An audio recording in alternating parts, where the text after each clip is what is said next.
Alright, what's up guys? Welcome back to another video here on the channel. Today we're going to be unboxing something that I've been wanting to purchase for a long time. And we're going to be doing more things to the drift car. I mean, there's always things to do on the drift car. This thing is not even near close to being finished. So, things don't always go accordingly or don't always go as planned. But ideally, I would like to have this project running by mid-2026, which I think is very reasonable.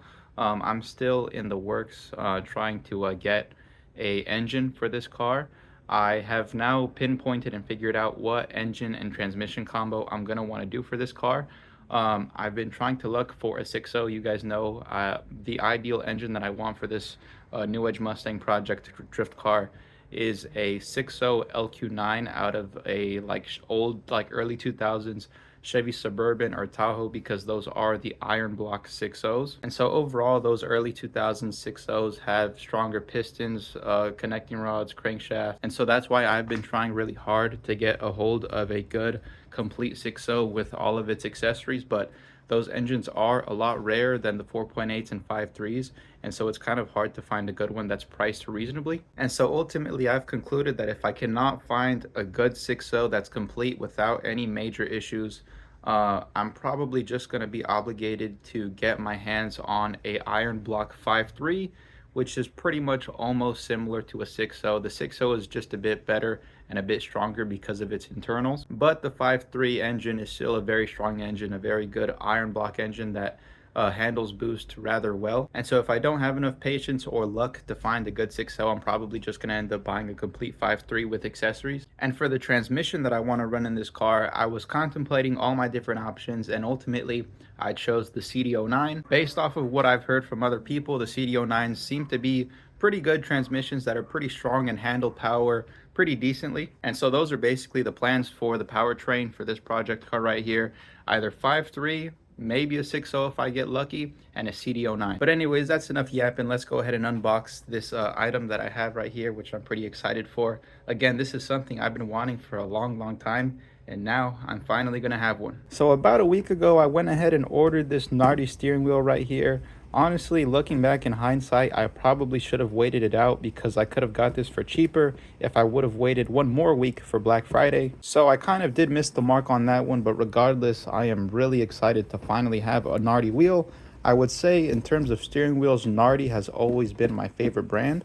Alright, so before I show you guys the wheel, I'll show you guys the center cap right there. I'll try to shine some light on it so you guys can see a little bit better. But that thing looks nice. It also comes with some little wires right here that I would assume are for the horn, along with some hardware. And then of course the steering wheel itself, that's very neatly packaged. So let me go ahead and take the wrapper off and see what this thing looks like. Okay, here's the reveal. Let me try to shine some light on it right here. Try to stand up my phone right there. Okay, here we go. Boom. Yeah, this thing definitely feels nice, man. This is going to be a big improvement over what I have in the car right now. I mean, just for comparison, let me show you guys what I have in the car right now. So this is what I've been running in the car currently. This generic ass, fake ass NRG eBay fucking wheel right here. My friend tried to sew this Alcantara onto the exterior of the steering wheel so that I could try to make it a little bit better, so that I could enjoy it, because the way it came originally was super ugly. It has this fake ass leather plastic kind of material on the wheel, and so I never really liked it. It's just way too flimsy, and I was never really a big fan of how the steering wheel felt on my hands. I really don't mind the style of the wheel, but I never really liked the way it felt on my hands. And so this one definitely looks cool, but it's not the safest option. So this is the one I was currently running, and then this is the new one right here. Look at that, man. What a major improvement. And so this one is going to feel a lot better on my hands, a lot grippier on my hands. It also has this red stitching on the inside, if you guys can see that, which is super dope as well. So let's go ahead and throw this thing in the car and get it bolted up, along with the centerpiece right here. It should be the same bolt pattern. So let's go ahead and throw it in and see how it feels. Alright guys, the new wheel is on. Feels really sturdy, feels really good. Definitely a whole lot less flimsy and flexible than the last steering wheel, so it feels a lot more solid. The only thing I'm upset about is that they shorted me on one black screw. But as for the wheel, I mean, this thing feels absolutely perfect. This is exactly what I wanted right here. this wheel looks and feels absolutely dope, and overall I am extremely happy with it.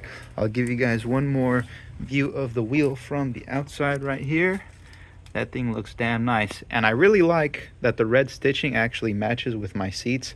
I don't plan on keeping these seats forever because they are kind of crappy as well, so I'll probably update to some nicer ones at some point, but for right now the stitching on the wheel matches with the red on the seats, so it kind of like has like some sort of contrast that kind of matches, and like, I don't know, it just looks cool in my opinion.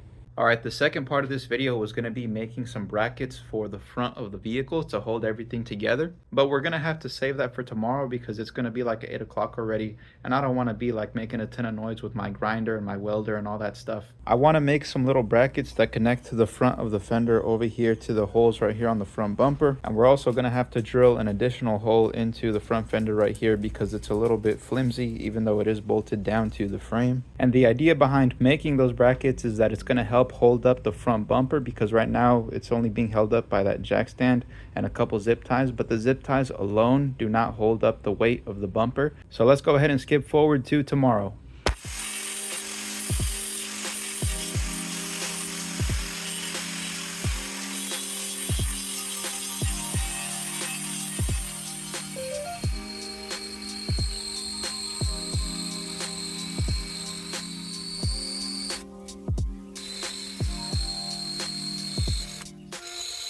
Alright guys, here's a little update. We're about halfway through the project right now. This right here is pretty much what the brackets are going to look like when they're done. I already cut all my pieces and measured everything out. The only thing left to do right here is weld the ends like right here and go ahead and spray paint them black. And this headlight right here is actually not bolted on. I just have it mocked up right now. But the headlights, I think I'm going to figure out a way to sort of bolt them onto the bumper so that I can basically remove the entire front bumper along with the headlights and sort of take that all off in one go. But my biggest concern right here was that the brackets that I was making were going to interfere with the headlights. It is a tight fit, but they don't actually touch. So we're good on that. So let's go ahead and get these brackets welded and painted, and after they're done and installed, this bumper should be a lot more firm because right now it's only secured by like the side of the fenders right there, and it's not too flimsy, but you can definitely feel like in the front it is, oh dang, but in the front it is like a little bit too flimsy for my liking. So the idea behind these brackets is just to make everything a bit stiffer, a bit more firm, you know, so like the bumper isn't like, you know, being all wavy and shit. You guys know what I mean. I just want the bumper to be a little bit more firm and a little bit more stiff.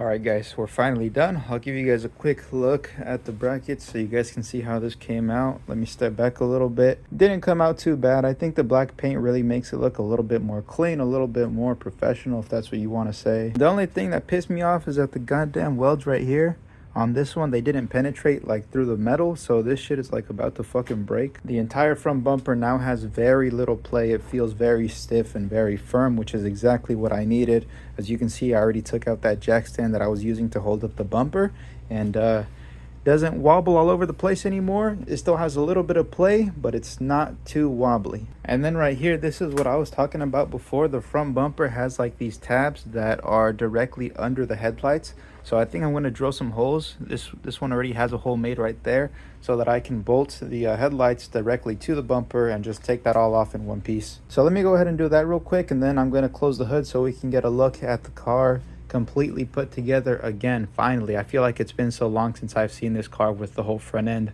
pieced together. And there it is, guys. We finally got the Mustang all put back together in the front. The next part of the car we really got to focus on is the rear. And so now, just like we did to the front, we're going to be cutting off a couple pieces of the frame in the rear and making a bash bar back there. And so stay tuned for all those videos that are to come very soon. For me, this car has always looked better than my S197, even with the V6 bumper with the Cobra style lip. So you could only imagine how the car is going to look once I put a Cobra bumper on it, because this thing already looks super sick, and with the Cobra bumper, that's just going to be like the cherry on top, you know. It's going to look even more menacing, even more awesome than it already does. And that's pretty much going to be it for this week's vlog. Thank you guys for watching another video here on the channel. Stay tuned for whatever we do next here to the drift car, and I think I have some parts that are going to get here tomorrow for the blue Mustang, so I'll probably make a video on that car next. But anyways, thank you guys for watching. I'll see you on the next one. Stay safe, stay blessed, and I'll catch y'all later.